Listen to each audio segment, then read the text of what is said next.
All right, today I'm going to be going over the Teo ATV. This is the 125 model, and I just want to show you a couple different things, show you how to service it, show you some common problems with this machine, and some stuff that we do and don't like on this four-wheeler.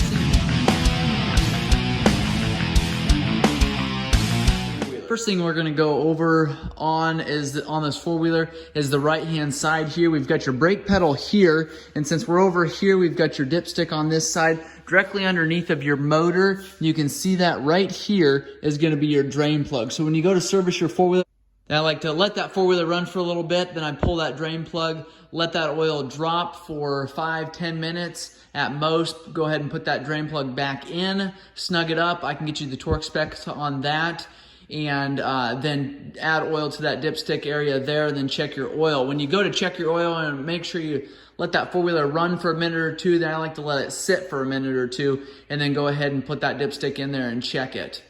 Going around here to the front of this four-wheeler, still on the right-hand side, we've got your spark plug here. We've got your cap that can just pull off there, and then your coil runs up here and is right behind your steering stem there. Up front here, you'll see, and I'll show you the best place possible, but you've got your VIN number, your year, your model, what it is, and then a couple different specifics about this four-wheeler. You've got the CCs there, you've got the engine family that it's in, you've got where it was built, the motor that it is, some of the regulations that they follow, and then like I said, down below there is a silver tag that should be on the four-wheeler when you buy it, even if you buy it used. That'll give you the VIN number there, as well as the model number and a couple different specifics about the four-wheeler.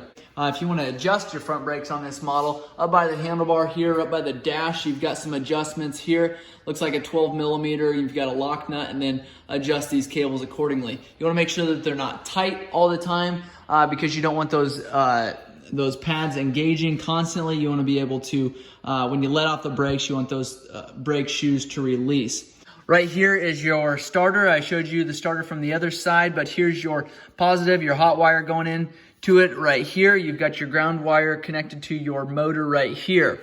We've got your stator cover here. You've got a hole right here where you can get a wrench onto, find top dead center, which to do that, you pull this cap here. It's a flat screwdriver. Loosen that cap up, pull that off. Look down in there, you'll see your flywheel. You can find top dead center.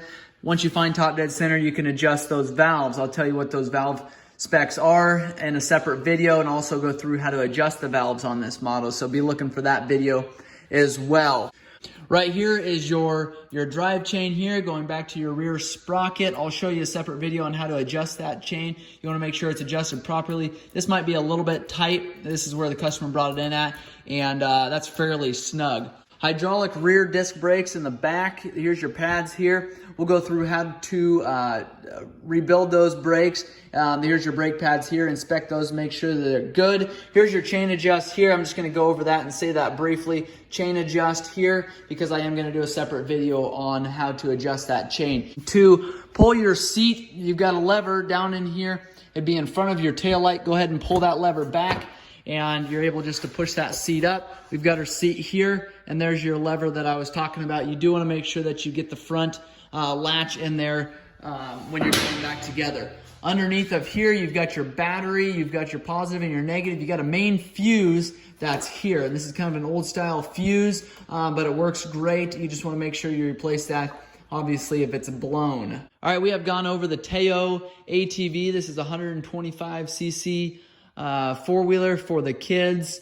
And if you've got questions or comments, make sure you leave those below. I'm also going to do a handful of other videos on, say, the Polarises, some of the Yamahas, and I have done some of those already. Check my channel for those. And I just want to give you some comparisons to those four-wheelers to see, so you have an educated decision on going to buy one of those four-wheelers. Thanks for watching.